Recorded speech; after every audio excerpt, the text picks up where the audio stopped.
கடந்த 2019ஆம் ஆண்டு தேர்தல் ஆணையம் வெளியிட்ட வழிகாட்டு நெறிமுறைகள் தொடர்பான கடிதத்தில் கேரளம் பாஜக முத்திரை இடம்பெற்றதால் சர்ச்சை எழுந்துள்ளது. அனைத்து அரசியல் கட்சிகளுக்கும் அனுப்பப்பட்ட தேர்தல் ஆணையத்தின் கடிதத்தை பகிர்ந்து கேரளாவில் ஆளும் மார்க்சிஸ்ட் கம்யூனிஸ்ட் கட்சி கடும் ஆட்சேபனை தெரிவித்துள்ளது. தேர்தல் ஆணைய கடிதத்தில் பாஜகவின் சீல் இடம்பெற்றதை அடுத்து தேர்தல் ஆணையத்தின் நம்பகத்தன்மை குறித்து எதிர்க்கட்சிகள் கேள்வி எழுப்பியுள்ளனர். பாஜகவின் கைக்கூலி போல தேர்தல் ஆணையம் செயல்படுவது ஏன் என காங்கிரசும் நடுநிலையாக இருப்பது போல தேர்தல் ஆணையத்தால் நடிக்கக்கூட முடியவில்லை என திமுகவும் கண்டனம் தெரிவித்துள்ளது. பாஜக முத்திரை இருப்பதை கவனிக்காமல் அனைத்து கட்சிகளுக்கும் கடிதம் அனுப்பிய அதிகாரி சஸ்பெண்ட் செய்யப்பட்டதாக தேர்தல் ஆணையம் அறிவித்துள்ளது. வெறும் அலுவலக கவனக்குறைவால் தவறு நடந்துவிட்டதாகவும் எந்தவொரு வெளிப்புற அழுத்தத்திற்கும் இடம் கொடுக்காமல் தேர்தலை நியாயமான முறையில் நடத்துவதில் உறுதியாக இருப்பதாகவும் தேர்தல் ஆணையம் விளக்கம் அளித்துள்ளது.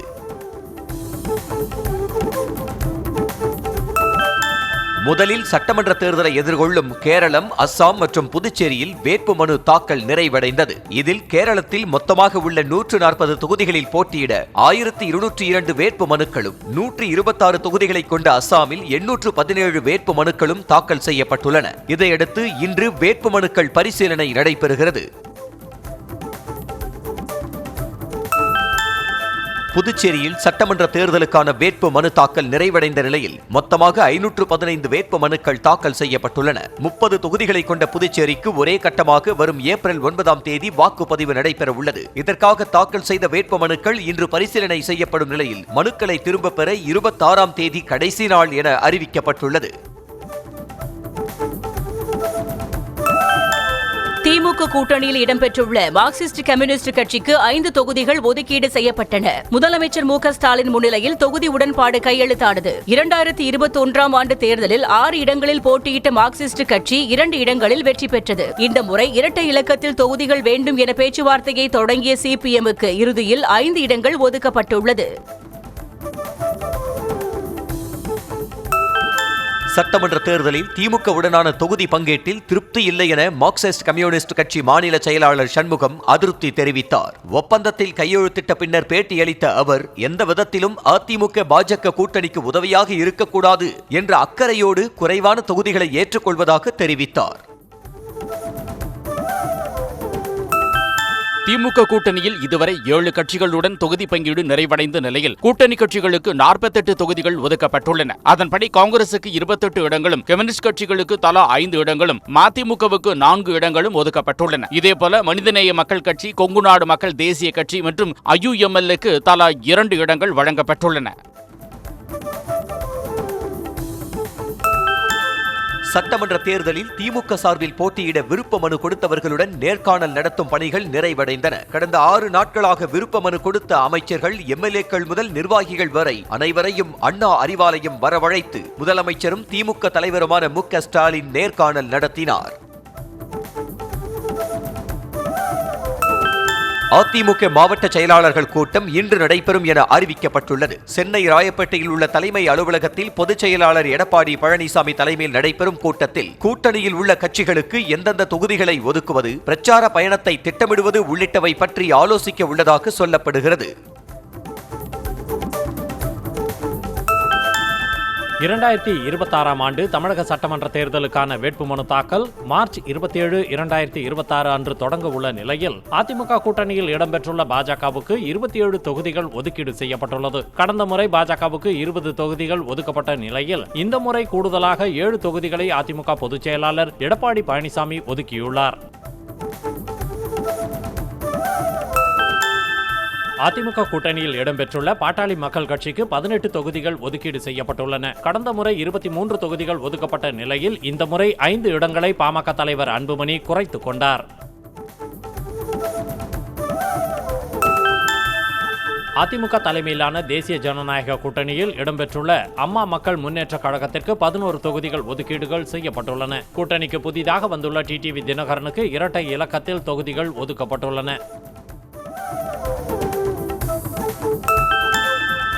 அதிமுக தலைமையிலான கூட்டணியில் சொந்த சின்னங்களில் போட்டியிடும் முக்கிய 3 கட்சிகளுக்கு 56 தொகுதிகள் ஒதுக்கீடு செய்யப்பட்டுள்ளன. எண்ணிக்கை முடிவு செய்யப்பட்டுள்ள நிலையில் எந்தெந்த தொகுதிகள் என்பது குறித்து பின்னர் முடிவு செய்யப்படும் என தெரிவிக்கப்பட்டுள்ளது.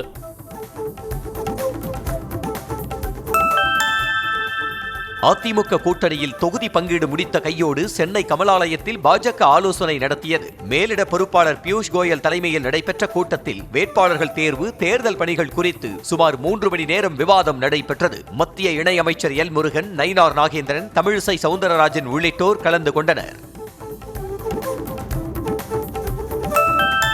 சட்டமன்ற தேர்தலில் திமுக கூட்டணியில் போட்டியிட இரட்டை இலக்க தொகுதிகளுடன் ஒரு மாநிலங்களவை இடத்தையும் கேட்டு பெற வேண்டும் என விடுதலை சிறுத்தைகள் கட்சி சார்பில் நடைபெற்ற உயர்நிலை குழு கூட்டத்தில் தீர்மானம் நிறைவேற்றப்பட்டது. 2019ஆம் ஆண்டு முதல் திமுக கூட்டணி வெற்றிக்கு விசிக மிகப்பெரிய பங்களிப்பை செய்திருப்பதாக கூறப்பட்டது. புதுச்சேரியில் காங்கிரஸ் திமுக இடையே தொகுதி பங்கீடு ஒப்பந்தம் கையெழுத்தானது. காங்கிரஸ் கட்சி 16 தொகுதிகளிலும், திமுக 12 தொகுதிகளிலும் போட்டியிட உள்ளன. விசிக மற்றும் சிபிஐ தலா ஒரு தொகுதியில் போட்டியிட உள்ளன.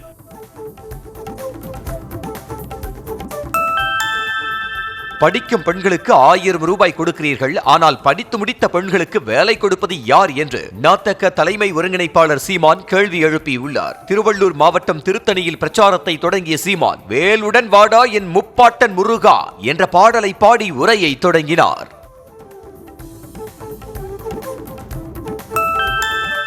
தமிழகத்தில் அதிமுக திமுக ஆட்சியில் டாஸ்மாக் கடை மூடப்படுமா என நாம் தமிழர் கட்சியின் ஒருங்கிணைப்பாளர் சீமான் கேள்வி எழுப்பியுள்ளார். ராணிப்பேட்டை மாவட்டம் சோளிங்கரில் நடைபெற்ற பரப்புரை கூட்டத்தில் பேசிய அவர், மக்களுக்கு வழங்கக்கூடிய இலவசம் என்பது ஏமாற்றக்கூடிய விஷயம் என்றார். முந்தைய காங்கிரஸ் அரசு செய்த பாவத்தை தற்போதைய மத்திய அரசு கழுவி அகற்றும் பணியில் ஈடுபட்டுள்ளதாக பிரதமர் மோடி கூறினார். காங்கிரஸ் ஆட்சியில் 1,48,000 கோடி ரூபாய் மதிப்புள்ள எண்ணெய் பத்திரங்களை வெளியிட்டதாகவும், வட்டியுடன் சேர்த்து 3 லட்சம் கோடி ரூபாய்க்கும் அதிகமான தொகையை நாடு செலுத்தியதாகவும் கூறினார். பிரதமர் நரேந்திர மோடி 100% அமெரிக்க அதிபர் டிரம்பின் கட்டுப்பாட்டில் இருப்பதாக மக்களவை எதிர்க்கட்சித் தலைவர் ராகுல் காந்தி காட்டமாக விமர்சித்துள்ளார். குஜராத்தின் வதோதராவில் நடைபெற்ற நிகழ்ச்சி ஒன்றில் உரையாற்றிய அவர், மக்களவையில் 25 நிமிடங்கள் பேசிய பிரதமர் மோடி அமெரிக்காவுக்கு எதிராக ஒரு வார்த்தையை கூட உச்சரிக்கவில்லை என சாடினார். மேற்காசிய மோதலால் உலக பொருளாதாரத்தில் ஏற்படக்கூடிய விளைவுகள் குறித்து அமெரிக்க வெளியுறவுத்துறை அமைச்சர் மார்கோ ரூபியோவுடன் மத்திய வெளியுறவுத்துறை அமைச்சர் ஜெய்சங்கர் தொலைபேசியில் பேசினார். எரிசக்தி பாதுகாப்பு குறித்து கவலைகளை பகிர்ந்து கொண்டதாகவும், இரு தரப்பினரும் தொடர்பில் இருக்க ஒப்புக்கொண்டதாகவும் தெரிவித்துள்ளார். நேற்று ஒரே நாளில் சவரனுக்கு 7,600 ரூபாய் குறைந்து மகிழ்ச்சியை ஏற்படுத்திய தங்கத்தின் விலை திடீரென 5,360 ரூபாய் அதிகரித்து அதிர்ச்சி கொடுத்தது. விலை உயர்வுக்கு பிறகு ஒரு சவரன் ஆபரண தங்கம் 1,06,720 ரூபாய்க்கும், கிராமுக்கு 670 ரூபாய் அதிகரித்து 13,340 ரூபாய்க்கும் விற்பனை செய்யப்பட்டது.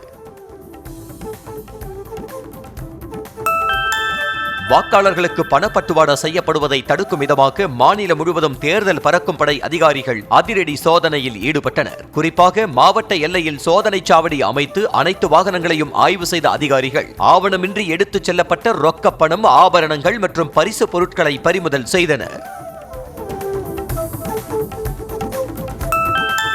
திருவள்ளூர் மாவட்டம் மப்பேடு பகுதியில் உரிய ஆவணங்கள் இன்றி காரில் எடுத்துச் செல்லப்பட்ட 50 லட்சம் ரூபாய் மதிப்பிலான 45 சவரன் தங்க நகைகளை தேர்தல் பறக்கும் படை அதிகாரிகள் பறிமுதல் செய்தனர். விசாரணையில் புதுமண தம்பதி தங்க நகைகளை வங்கி லாக்கரில் வைப்பதற்காக வீட்டிலிருந்து எடுத்துச் சென்றது தெரிய வந்தது. விருதுநகர் மாவட்டம் திருச்சுழி அருகே பேருந்தில் உரிய ஆவணங்கள் இன்றி கொண்டு சென்ற 30 லட்சம் ரூபாய் பணத்தை தேர்தல் பறக்கும் படை அதிகாரிகள் பறிமுதல் செய்தனர். மதுரையிலிருந்து அருப்புக்கோட்டை நோக்கி சென்ற தனியார் பேருந்தில் சோதனை மேற்கொண்ட போது அவியூர் கிராமத்தைச் சேர்ந்த முத்து என்பவர் 2 கட்டை பையில் கொண்டு சென்ற 30 லட்சம் ரூபாய் பணம் சிக்கியது. சேலம் மாவட்டம் அழகாபுரத்தில் பிரபல திரையரங்கில் தமிழக வெற்றி கழக தலைவர் விஜயின் படம் பொறிக்கப்பட்ட பாப்கார்ன் டப்பாக்களை தேர்தல் பறக்கும் படை அலுவலர்கள் பறிமுதல் செய்தனர். தகவலின் பேரில் திரையரங்கில் சோதனை செய்த அதிகாரிகள் அங்கிருந்த 85 பாப்கார்ன் பாக்ஸ்களை பறிமுதல் செய்து மாவட்ட கருவூலத்தில் ஒப்படைத்தனர். திருச்செந்தூர் அருகே தாவேக்க நிர்வாகி வீட்டில் பதுக்கி வைத்திருந்த விசில் சின்னம் பொறிக்கப்பட்ட சில்வர் தட்டுகளை பறக்கும் படையினர் பறிமுதல் செய்தனர். வாக்காளர்களுக்கு கொடுப்பதற்காக சுமார் 1 லட்சம் ரூபாய் மதிப்பிலான 4,971 தட்டுகளை தாவேக்க கிளை செயலாளர் தமிழ்ச்செல்வன் தனது வீட்டில் பதுக்கி வைத்திருந்ததாக எழுந்த புகாரின் பேரில் சோதனை நடந்தது. சாத்தான்குளம் தந்தை ஜெயராஜ் மகன் பெனிக்ஸ் கொலை வழக்கில் 9 போலீசாரும் குற்றவாளிகள் என தீர்ப்பு அளிக்கப்பட்டுள்ளது. 2020 இருவரும் கொல்லப்பட்ட வழக்கில் 6 ஆண்டுகளுக்கு பிறகு மதுரை கூடுதல் அமர்வு நீதிமன்றம் தீர்ப்பு வழங்கியுள்ளது. தண்டனை விவரங்கள் வரும் 30ஆம் தேதி அறிவிக்கப்பட உள்ளன.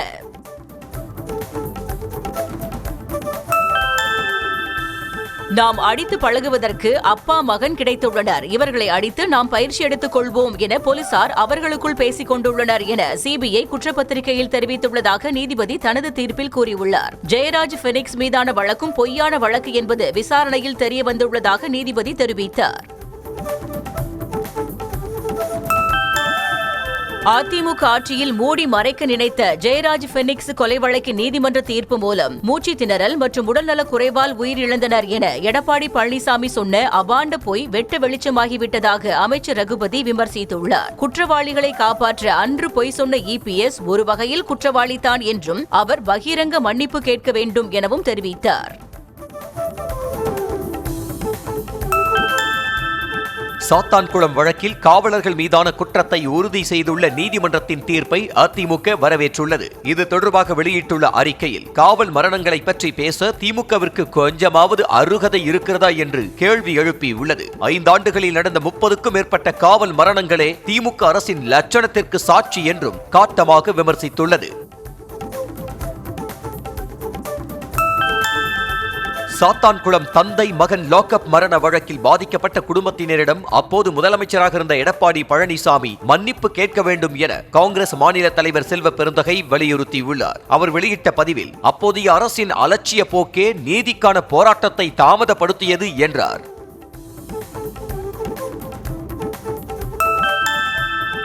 டிஃபெண்டர் கார் வாங்குகிற தகுதி கூட கேப்டன் குடும்பத்திற்கு இல்லையா என தேமுதிக பொதுச் செயலாளர் பிரேமலதா விஜயகாந்த் கேள்வி எழுப்பினார். திருப்பதியில் டிஃபெண்டர் காருடன் பிரேமலதா போஸ் கொடுத்திருந்த புகைப்படம் சமூக ஊடகங்களில் விவாதமான நிலையில் செய்தியாளர்கள் சந்திப்பில் பேசிய அவர் அந்த காரை வாங்கி 1.5 ஆண்டுகளுக்கு மேலாகிறது என்று கூறினார்.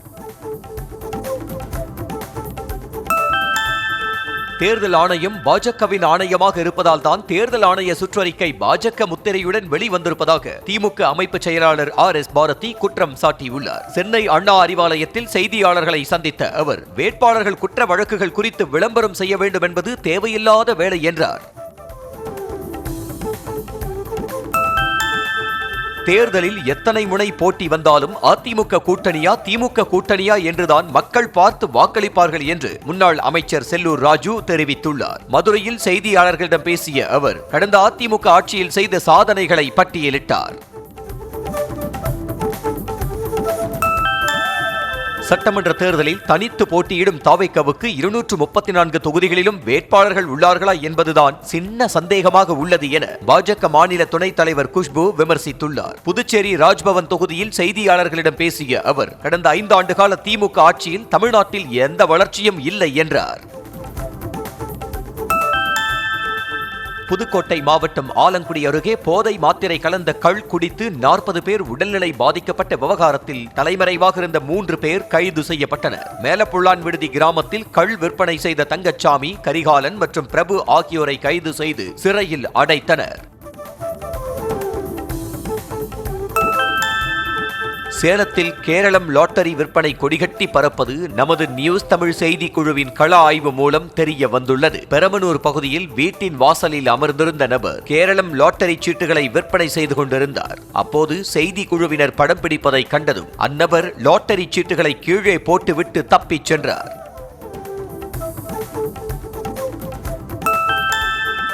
திண்டுக்கல் மாவட்டம் பழனி அருகே திமுக நிர்வாகியின் வீடு மற்றும் அலுவலகத்தில் சோதனை செய்த வருமான வரித்துறை அதிகாரிகள் சோதனை முடிவில் நேரில் ஆஜராகுமாறு அவருக்கு சம்மன் வழங்கிவிட்டு சென்றனர். திமுக பொதுக்குழு உறுப்பினர் மகுடீஸ்வரன் தேர்தலுக்காக அதிக அளவில் பணம் பதுக்கி வைத்திருப்பதாக வந்த தகவலின் பேரில் சோதனை நடைபெற்றதாக கூறப்படுகிறது. திருநெல்வேலி மாவட்டம் பாளையங்கோட்டை சட்டமன்ற தொகுதிக்குட்பட்ட வஉசி மைதானத்தில் 100% வாக்குப்பதிவை வலியுறுத்தி விழிப்புணர்வு நிகழ்ச்சி நடைபெற்றது. இதில் தேர்தல் ஆணையத்தின் வாக்காளர் சேவை எண் 1950 வரைந்து அதில் நெருப்பை ஒளிரச் செய்து மக்களுக்கு விழிப்புணர்வு ஏற்படுத்தப்பட்டது. செங்கல்பட்டு மாவட்டம் திருக்கழுக்குன்றத்தில் ஜோதிடம் பார்க்க வந்த பெண்ணிடம் பாலியல் சீண்டலில் ஈடுபட்ட 73 வயது ஜோதிடரை போலீசார் கைது செய்தனர். பார்த்தசாரதி என்பவர் கடந்த 21ஆம் தேதி ஜாதகம் பார்க்க சென்ற தம்மிடம் அத்துமீறியதாக காவல் நிலையத்தில் பெண் புகார் அளித்ததை அடுத்து விசாரணை நடத்தி நடவடிக்கை எடுக்கப்பட்டதாக போலீசார் தெரிவித்தனர். கிருஷ்ணகிரி மாவட்டம் ஹொசூர் அருகே தனியார் தொழிற்சாலையில் பாய்லர் வெடித்ததில் வடமாநில தொழிலாளி உயிரிழந்தார். தொழிற்சாலையில் வழக்கம் போல் பணிகள் நடைபெற்றுக் கொண்டிருந்த போது திடீரென பாய்லர் வெடித்து சிதறியதில் பணியில் இருந்த நிர்மல் சி ஸ்போட்டா என்ற இளைஞர் பலியானார். மேலும் 2 படுகாயமடைந்தனர். திருவண்ணாமலை அருணாச்சலேஸ்வரர் கோயிலின் மாட வீதிகள் மற்றும் கிரிவல பாதைகளில் போலி சாமியார்கள் மற்றும் போதை ஆசாமிகளின் அட்டகாசங்கள் நாளுக்கு நாள் அதிகரித்து வருவதாக பக்தர்கள் குற்றம் சாட்டியுள்ளனர். குறிப்பாக தனியார் தங்கும் விடுதி மேலாளரிடம் தகராறு செய்த மது போதை நபர்கள் விடுதி முன் நிறுத்தி வைத்த காரின் கண்ணாடியை அடித்து உடைத்தனர். திருவண்ணாமலை அருகே தென்மாத்தூரில் செயல்படும் தனியார் நர்சிங் கல்லூரியில் படிப்பை முடித்த பிறகும் சான்றிதழ் தர மறுப்பதாக கூறி மாணவ மாணவிகளும் அவர்களின் பெற்றோரும் கல்லூரியை முற்றுகையிட்டு வாக்குவாதத்தில் ஈடுபட்டனர். படிப்பை நிறைவு செய்ததற்கான சான்றிதழை கொடுக்காமல் வார கணக்கில் இழுத்தடித்த கல்லூரி நிர்வாகம் பிறகு பெற்றோரை அழைத்து வருமாறு தெரிவித்ததாக கூறப்படுகிறது. திருவண்ணாமலை மாவட்டம் வந்தவாசி அருகே அரசு நேரடி நெல் கொள்முதல் நிலையத்தில் மூட்டைக்கு 45 ரூபாய் பணம் வசூலிப்பதாக புகார் எழுந்துள்ளது. மருதாடு கிராமத்தில் செயல்பட்டு வரும் கொள்முதல் நிலையத்தில் மூட்டைக்கு சுமார் 45 ரூபாயிலிருந்து 55 ரூபாய் வரை மறைமுகமாக வசூல் செய்வதாகவும் 2 கிலோ நெல்களை மறைமுகமாக திருடுவதாகவும் விவசாயிகள் வேதனை தெரிவித்தனர். தூத்துக்குடி மாவட்டம் திருச்செந்தூர் நகராட்சி மற்றும் தற்காலிக ஆம்னி பேருந்து நிலையத்தில் மின் விளக்குகள் எரியாததால் மக்கள் அவதியடைந்தனர். அடிக்கடி இந்த மின் விளக்குகள் எரியாமல் இருப்பதாகவும் இதனால் பயணிகள் பாதிக்கப்படுவதாகவும் குற்றம் சாட்டியுள்ள மக்கள் உரிய நடவடிக்கை எடுக்க வேண்டும் என கோரிக்கை விடுத்துள்ளனர்.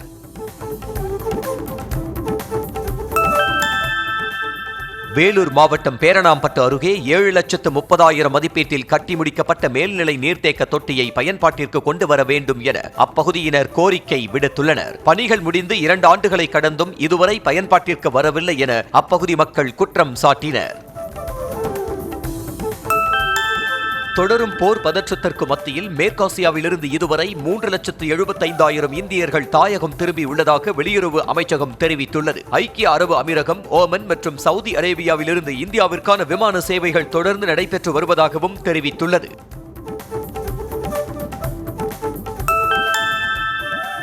நாட்டில் எரிபொருள் தட்டுப்பாடு என பரவும் வதந்தி காரணமாக குஜராத் மாநிலம் அகமதாபாத்தில் பெட்ரோல் பங்குகள் முன்பு 2 சக்கர வாகனங்கள் மற்றும் கார்கள் அணிவகுத்து நின்றன. பிரீமியம் பெட்ரோல் விலை உயர்த்தப்பட்டதால் பீதியடைந்த மக்கள் பல மணி நேரம் காத்திருந்து தங்களது வாகனங்களுக்கு எரிபொருள் நிரப்பிச் சென்றனர்.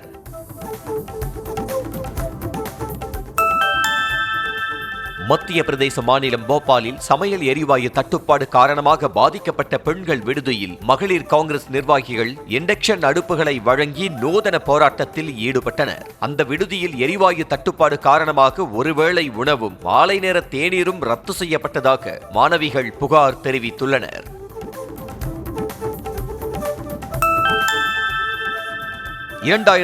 ஆண்டுக்குள் இந்தியா ரஷ்யா இடையேயான வர்த்தகத்தை $100 பில்லியன் அமெரிக்க அதிகரிக்க உறுதி பூண்டிருப்பதாக வெளியுறவு அமைச்சர் ஜெய்சங்கர் கூறியுள்ளார். மேலும் இது தொடர்பாக வரியல்லாத தடைகள் மற்றும் ஒழுங்குமுறை தடைகளை களைப்பதற்கான முயற்சிகள் மேற்கொள்ளப்பட்டு வருவதாகவும் தெரிவித்தார். 2 லட்சம் ரூபாய்க்கு மேல் மதிப்புள்ள முத்திரைத்தாள் வாங்குவதற்கு பான் எண் கட்டாயம் என்ற புதிய விதி வரும் ஏப்ரல் 1ஆம் தேதி முதல் அமலுக்கு வருகிறது. உயர் மதிப்புள்ள முத்திரைத்தாள் வாங்குவோர் அனைவரது விவரங்களும் வருமான வரித்துறை பார்வைக்கு செல்லும் வகையில் விதிகளில் திருத்தம் செய்யப்பட்டுள்ளது. உத்தரப்பிரதேச மாநிலம் பிரயாக்ராஜில் குளிர்பதன கிடங்கு இடிந்து விழுந்ததில் 4 பேர் உயிரிழந்த நிலையில் 14 பேர் காயமடைந்தனர். இதனையடுத்து இறந்தவர்களின் குடும்பத்தினருக்கு ஆறுதல் தெரிவித்த பிரதமர் மோடி அவர்களது குடும்பத்தினருக்கு தலா 2 லட்சம் ரூபாயும் காயமடைந்தவர்களுக்கு தலா 50,000 ரூபாயும் இழப்பீடாக வழங்கப்படும் என அறிவித்துள்ளார்.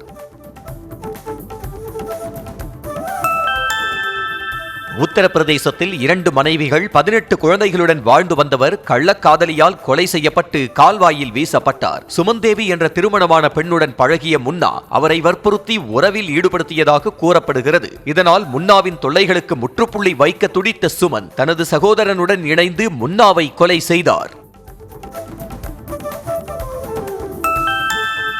பெங்களூருவில் நெரிசல் மிகுந்த சாலையில் 3 மருத்துவர்கள் கையில் பீர் பாட்டிலுடன் ஸ்கூட்டியை தாறுமாறாக ஓட்டிச் சென்றதால் சக வாகன ஓட்டிகள் அச்சமடைந்தனர். இந்த வீடியோ இணையத்தில் வேகமாக பரவிய நிலையில் பதிவெண்ணை வைத்து விசாரித்த போலீசார் விதிமீறலில் ஈடுபட்ட 3 மருத்துவர்களையும் கைது செய்தனர். அணு ஆயுத தயாரிப்பில் ஈடுபட மாட்டோம் என ஈரான் ஒப்புதல் அளித்திருப்பதாக அமெரிக்க அதிபர் டிரம்ப் தெரிவித்துள்ளார். ஈரானின் மூத்த தலைவர் ஒருவரிடம் தொலைபேசியில் பேச்சுவார்த்தை நடத்தியதாகவும் அனைவருக்கும் நன்மை பயக்கும் ஒரு ஒப்பந்தத்தை ஏற்படுத்த முடியும் எனவும் நம்புவதாகவும் தெரிவித்துள்ளார். அமெரிக்காவிடம் எந்த பேச்சுவார்த்தையும் நடைபெறவில்லை என ஈரான் மறுப்பு தெரிவித்திருந்த நிலையில் அவர்கள் எதை பற்றி கூறுகிறார்கள் என தனக்கு உறுதியாக தெரியவில்லை என அமெரிக்க அதிபர் டிரம்ப் தெரிவித்துள்ளார். மேலும் ஈரான் எப்படியாவது ஒரு ஒப்பந்தத்தை ஏற்படுத்த விரும்புவதாக கூறி பேச்சுவார்த்தை நடைபெற்றதை உறுதிப்படுத்தினார். ஹார்முஸ் ஜலசந்தி வழியாக செல்லும் சரக்கு கப்பல்களுக்கு ஈரான் அரசு சுங்க கட்டணமாக சுமார் 16 கோடி ரூபாய் வரை வசூலிப்பதாக தகவல்கள் வெளியாகியுள்ளன. கடந்த 3 வாரங்களாக ஹார்முஸ் நீரிணை வழியாக செல்லும் கப்பல் போக்குவரத்து சுமார் 95% வரை முடங்கிய நிலையில் நட்பு நாடுகளின் கப்பல்களை மட்டும் தீவிர பரிசோதனைக்கு பிறகு ஈரான் அனுமதித்து வருகிறது. ஹார்முஸ் ஜலசந்தியை கடக்க இந்திய கப்பல்கள் ஈரானுக்கு சுங்கவரி செலுத்தியதாக சமூக வலைதளங்களில் பரவிய செய்திகள் பொய்யானவை என மத்திய வெளியுறவு அமைச்சகம் விளக்கம் அளித்துள்ளது. இந்திய மதிப்பில் 16 கோடி ரூபாய் கட்டணமாக ஈரான் வசூலிப்பதாக லண்டனைச் சேர்ந்த செய்தி நிறுவனம் வெளியிட்டிருந்த செய்தி இணையத்தில் வைரலானது. இஸ்ரேல் நடத்திய வான்வழி தாக்குதலில் ஈரான் தலைநகர் தெஹ்ரானில் உள்ள அடுக்குமாடி குடியிருப்பு பலத்த சேதமடைந்தது. யாரேனும் உள்ள சிக்கியுள்ளார்களா என்பதை கண்டறிய பொக்லைன் இயந்திரம் மூலம் இடிபாடுகளை அகற்றும் பணி நடைபெற்ற நிலையில் வீடுகளை இழந்த பெண்கள் கண்ணீர் மல்க செய்வதறியாது திகைத்து நின்றனர். ராணுவ நடவடிக்கைகளை மேலும் தீவிரப்படுத்தியுள்ள ஈரான் ஆபரேஷன் ட்ரூ பிராமிஸ் போரின் கீழ் 76வது தாக்குதல் அலையை தொடங்கியுள்ளதாக அந்நாட்டு அரசு தொலைக்காட்சி தெரிவித்துள்ளது. அந்த செய்தியில் ஈரானிய பொதுமக்கள் மற்றும் உள்கட்டமைப்புகள் மீது இஸ்ரேல் நடத்திய கண்மூடித்தனமான தாக்குதல்களுக்கு பதிலடியாக இந்த தாக்குதல் தொடங்கப்பட்டுள்ளதாக தெரிவித்துள்ளது. இஸ்ரேலுக்கு எதிராக கடந்த 24 மணி நேரத்தில் 63 இடங்களை குறிவைத்து ஹிஸ்புல்லா அமைப்பு கடும் தாக்குதலை நடத்தியுள்ளது. தெற்கு லெபனானில் உள்ள குடியிருப்பு பகுதிகளில் இஸ்ரேல் நடத்திய தாக்குதலில் பலர் காயமடைந்தனர். இதற்கு பதிலடியாக இஸ்ரேல் ராணுவ தளம் உட்பட 63 இடங்களை குறிவைத்து ஹிஸ்புல்லா அமைப்பு தாக்குதல் நடத்தியது. ஹிஸ்புல்லா அமைப்பினரின் தொடர் தாக்குதலை அடுத்து லெபனான் எல்லையில் இஸ்ரேல் ராணுவம் படைகளை குவித்து வருகிறது. ஹிஸ்புல்லா அமைப்பினர் அதிகபட்சமாக இதுவரை 63 தாக்குதல்களை இஸ்ரேல் மீது நடத்தியுள்ளதாக கூறப்படும் நிலையில் லெபனான் மீதான தாக்குதலை தீவிரப்படுத்தியுள்ள இஸ்ரேல் எல்லையில் ராணுவ டாங்கிகளை குவித்து வருகின்றன. எரிபொருள் தட்டுப்பாடு காரணமாக சீன தலைநகர் பெய்ஜிங்கில் வாகன ஓட்டிகள் நீண்ட வரிசையில் காத்திருந்து தங்களது வாகனங்களுக்கு பெட்ரோல் டீசலை நிரப்பிச் சென்றனர். மேற்காசிய போர் காரணமாக உலகம் முழுவதும் எரிபொருள் மற்றும் எரிவாயு தட்டுப்பாடு ஏற்பட்டிருக்கும் நிலையில் சீனாவிலும் எரிபொருள் தட்டுப்பாடு ஏற்பட்டுள்ளது. பயங்கரவாத அச்சுறுத்தலை வேரறுப்பதில் பாகிஸ்தான் உறுதியாக இருப்பதாக அந்நாட்டு வெளியுறவு அமைச்சர் இஷாக் தார் தெரிவித்துள்ளார். பாகிஸ்தான் தினத்தை ஒட்டி நாட்டு மக்களுக்கு விடுத்த வாழ்த்துச் செய்தியில் பயங்கரவாதத்தை ஒழிப்பதில் உறுதியாக இருப்பதாகவும் இந்த இலக்கை நோக்கியே ஆப்கானிஸ்தானில் மேற்கொள்ளப்படும் நடவடிக்கைகள் அமைந்திருப்பதாகவும் குறிப்பிட்டுள்ளார். மை ஃப்ரீ கேம்ப்ஸ் மற்றும் ஒன்லி ஃபேன்ஸ் தளங்களின் உரிமையாளரான அமெரிக்காவைச் சேர்ந்த கோடீஸ்வரர் லியோனிட் ராட்வின்ஸ்கி உயிரிழந்தார். 43 வயதான இவர் புற்றுநோய் பாதிப்பால் நீண்ட காலம் சிகிச்சையில் இருந்து வந்த நிலையில் சிகிச்சை பலனின்றி உயிரிழந்ததாக அவரது நிறுவனம் தரப்பில் தெரிவிக்கப்பட்டுள்ளது. ஓய்வு பெற்ற கிரிக்கெட் வீரர்கள் பங்கேற்கும் வேர்ல்டு சாம்பியன்ஷிப் ஆஃப் லெஜெண்ட்ஸ் தொடரின் 3வது சீசனில் புதிதாக வங்கதேச அணி சேர்க்கப்பட்டுள்ளது. இந்த தொடரில் ஏற்கனவே இந்தியா, பாகிஸ்தான், ஆஸ்திரேலியா, இங்கிலாந்து, தென்னாப்பிரிக்கா, வெஸ்ட் இண்டீஸ் ஆகிய 6 அணிகள் விளையாடி வரும் நிலையில் தற்போது 7வது அணியாக வங்கதேசம் இணைந்துள்ளது. வெளிநாட்டு வீரர்கள் பாகிஸ்தான் கிரிக்கெட் லீக் தொடரை புறக்கணிப்பதே நல்லது என்றும் விளையாட்டுகளுக்கு பாகிஸ்தான் பாதுகாப்பான இடமில்லை எனவும் ஆயுதமேந்திய கிளர்ச்சியாளர்கள் குழு பகிரங்கமாக எச்சரிக்கை விடுத்துள்ளது. 11வது பாகிஸ்தான் சூப்பர் லீக் கிரிக்கெட் தொடர் வரும் 26ஆம் தேதி தொடங்கும் நிலையில் இந்த போட்டியில் பங்கேற்கும் வெளிநாட்டு வீரர்களை அக்குழு எச்சரித்துள்ளது. நூறுசாமி திரைப்படத்தின் ஃபர்ஸ்ட் சிங்கிள் வரும் 25ஆம் தேதி வெளியாக உள்ளதாக படக்குழு அறிவித்துள்ளது. பிச்சைக்காரன் படத்தை தொடர்ந்து இயக்குனர் சசி விஜய் ஆண்டனி கூட்டணி மீண்டும் இப்படத்தில் இணைந்துள்ளது. இதில் அஜய் திஷான், சுவாசிகா, லிஜோமோல் ஜோஸ் ஆகியோர் முக்கிய கதாபாத்திரங்களில் நடிக்கின்றனர். இப்படம் மே 1ஆம் தேதி திரைக்கு வருகிறது. விஜய் தேவரகொண்டா ராஷ்மிகா தம்பதி தாய்லாந்திற்கு ஹனிமூன் சென்றுள்ள நிலையில் அங்கு அவர்கள் எடுத்துக்கொண்ட புகைப்படம் இணையத்தில் வைரலாகி வருகிறது. பிப்ரவரி 26 அன்று உதய்பூரில் திருமணம் செய்து கொண்ட இந்த தம்பதி தற்போது தாய்லாந்தின் கோ சமுய் தீவில் ஹனிமூனை மகிழ்ச்சியாக கொண்டாடி வருகின்றனர். பட தயாரிப்பாளருக்கு வழங்க வேண்டிய பணத்தை வட்டியுடன் திருப்பி செலுத்த வேண்டும் என இயக்குனர் கௌதம் வாசுதேவ் மேனனுக்கு சென்னை உயர்நீதிமன்றம் உத்தரவிட்டுள்ளது. கடந்த 2008ஆம் ஆண்டு சிம்புவை வைத்து படம் எடுக்க 4,25,00,000 ரூபாய் வழங்கியதாகவும், ஆனால் படத்தையும் எடுக்காமல் பணத்தையும் திருப்பி தராமல் இழுத்தடிப்பதாக தயாரிப்பாளர் எல்ரெட் குமார் மனு தாக்கல் செய்தார். மதுரை திருப்பரங்குன்றம் முருகன் கோயிலில் பங்குனி திருவிழாவை முன்னிட்டு சுப்பிரமணிய சுவாமி தெய்வானை வீதி உலா விமரிசையாக நடைபெற்றது. சர்வ அலங்காரத்தில் தங்கமயில் வாகனத்தில் எழுந்தருளிய உற்சவர் சுப்பிரமணிய சுவாமி முக்கிய வீதிகள் வழியாக உலா வந்து பக்தர்களுக்கு காட்சி அளித்தார். புதுக்கோட்டை மாவட்டம் ஆலங்குடி அருகே நாடியம்மன் கோயிலில் குளவெட்டு எனப்படும் நூதன திருவிழா விமரிசையாக நடைபெற்றது. இந்த திருவிழாவில் திரளான பெண்கள் பங்கேற்று குளத்திலிருந்து மண்ணை அள்ளி மடியில் சுமந்து சென்று நேர்த்திக்கடன் செலுத்தி வழிபாடு செய்தனர். விவோ நிறுவனம் தனது V70 மற்றும் V70 எலிட் மாடல்களுடன் மூன்றாவதாக V70 FE மாடல் ஸ்மார்ட் போனையும் இந்தியாவில் விரைவில் அறிமுகம் செய்ய தயாராகி வருகிறது. 200 மெகா பிக்சல் இரட்டை பின்பக்க கேமரா உள்ளிட்ட பல்வேறு சிறப்பு அம்சங்களுடன் வடிவமைக்கப்பட்டுள்ள இந்த ஸ்மார்ட் போன் அமேசான் மூலம் விற்பனை செய்யப்படும் என கூறப்பட்டுள்ளது.